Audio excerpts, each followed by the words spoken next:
کیا آپ کے جانور بچہ دینے کے بعد گائے یا بھینس اچھا دودھ نہیں اتار رہے، اچھی خوراک دے رہے ہیں لیکن اس کے باوجود بھی آپ کو اچھا دودھ نہیں دے رہے، تو یہ نسخہ ان دوستوں کے لیے ہے۔ اس نسخے کے استعمال سے انشاءاللہ آپ کے جانور دودھ اچھا اتاریں گے اور دودھ اچھا آپ کو دیں گے، دودھ پر جاگ بھی اچھی بنے گی۔ جیسا کہ آپ کو پتہ ہے ہم سردیوں میں داخل ہو رہے ہیں، تو سردیوں میں اس نسخے کا استعمال اگر آپ اپنے جانوروں پر رکھیں گے، خاص کر دودھ والے جانوروں پر، تو انشاءاللہ آپ کو بہترین نتائج حاصل ہوں گے، آپ کے جانور ایکٹیو رہیں گے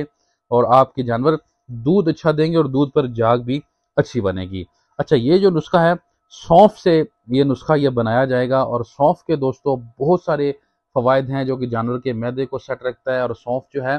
جانور جو خوراک کھاتا ہے اس کو جذب کرنے میں بہت ساری مدد دیتا ہے۔ اور آج آپ کو جو نسخہ بتائیں گے انشاءاللہ یہ معدے کو سیٹ رکھنے کے ساتھ ساتھ دودھ کو بھی بڑھائے گا، اور اس کے ساتھ جو چیزیں پڑنے والی ہیں وہ بھی آپ کو بتائیں گے کہ کون کون سی چیزیں کتنی مقدار میں ڈالنی ہیں اور کس طریقے سے آپ کے بنا کے اپنے جانوروں کو استعمال کروانا ہے۔ دوستو، یہ جو نسخہ میں آپ کو بتانے جا رہا ہوں یہ تقریباً 10 دن کا نسخہ ہے۔ 10 دن آپ نے لگاتار اپنے جانور کو استعمال کروانا ہے، اور جب آپ کے جانور کو بچہ دیے ہوئے 5 سے 6 دن گزر چکے ہوں تب آپ یہ اپنے جانور کو نسخہ استعمال کروا سکتے ہیں۔ پرانے سوئے جانوروں کو بھی استعمال کروا کے ان سے بہت سارا فائدہ جو ہے آپ حاصل کر سکتے ہیں۔ دوستو، سب سے پہلے آپ نے آدھا کلو سونف لے لینے ہیں، فریش والے اچھے آپ کو سونف کہیں سے مل جائیں وہ آپ نے لے لینے ہیں، آدھا کلو سونف لے لیں۔ اور اس کے بعد آپ نے میتھرے لے لینے ہیں 250 گرام، اور تیسرے نمبر پہ جو اس میں چیز پڑ رہی ہے وہ ہے خشخاش۔ دوستو، خشخاش بھی بہت اچھی چیز ہے جانور کے لیے، اس میں بہت سارے وٹامن اور منرلز جو ہیں وہ پائے جاتے ہیں، نہ کہ صرف جانوروں کے لیے بلکہ انسانوں کے لیے بھی یہ چیزیں بہت ہی زیادہ مفید ہیں۔ 200 گرام آپ نے میتھرے لے لینے ہیں، اور 200 گرام آپ نے خشخاش لے لینی ہے، اور 200 گرام آپ نے تل لے لینے ہیں، دیسی تل لے لینے ہیں جو کالے اور سفید مکس ہوتے ہیں، یہ آپ 200 گرام لے لیں۔ تل بھی بہت اچھی چیز ہے، اس میں بہت سارے وٹامنز اور منرل پائے جاتے ہیں اور پروٹین پائی جاتی ہے، اور جانور دودھ اچھا اتارتے ہیں اس سے بھی۔ اور اب جو آخری چیز میں پڑ رہی ہے وہ ہے گڑ۔ گڑ آپ نے 1 کلو لے لینا ہے۔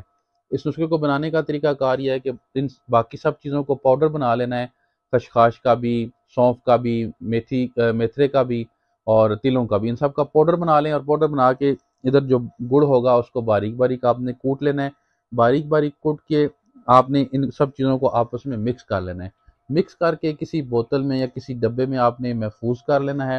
اور 150 گرام روزانہ جو ہے آپ نے اپنے جانور کو یہ خوراک کھلانی ہے۔ تو صبح کے ٹائم کھلائیں یا شام کے ٹائم کھلائیں، کوئی بھی ایک ٹائم آپ سلیکٹ کر لیں، اس ٹائم آپ اپنے جانور کو یہ خوراک 150 گرام کھلا دیا کریں۔ 10 دن کا یہ نسخہ ہے، انشاءاللہ آپ دیکھیں گے کہ 10 دنوں کے اندر آپ کا جانور اچھا دودھ اتارے گا، اس کا معدہ اچھا کام کرے گا، دودھ پر جاگ اچھی بنے گی، اور آپ کا جانور آپ کو اچھی پیداوار جو ہے وہ دے گا۔ پھر کچھ دنوں کا وقفہ دے کر دیکھیں آپ کے جانور اگر دودھ سے پھر پیچھے آ رہے ہیں تو پھر جناب آپ یہ نسخہ بنا لیں 10 دنوں کا، پھر آپ 150 گرام روزانہ استعمال کروائیں۔ انشاءاللہ نہ آپ کے جانور صرف دودھ بڑھائیں گے، آپ کے جانور کی صحت اچھی رہے گی، آپ کا جانور ایکٹیو رہے گا، اور دودھ میں فیٹ کا لیول بھی بڑھے گا، اور انشاءاللہ آپ کا جانور آپ کو اچھی پیداوار دے گا۔ اور یہ نسخہ آپ باقاعدہ طور پر استعمال کروائیں تازہ سوئے جانوروں کو بھی، اور جو جن کو بچہ دیے ہوئے کافی ٹائم گزر گیا ہے ان کو بھی آپ استعمال کروا کے بہت سارا فائدہ حاصل کر سکتے ہیں، بہت سارا دودھ حاصل کر سکتے ہیں۔ اس کے ساتھ ساتھ جو کوئی معیاری خوراک اپنے جانور کو دے رہے ہیں وہ آپ نے اسی مقدار میں دینی ہے، اچھا معیاری ونڈا دیں، سائلیج دیں، سبز چارہ دیں، انشاءاللہ یہ نسخہ بہت اچھا کام کرے گا اور آپ کا جانور اچھا دودھ دے گا۔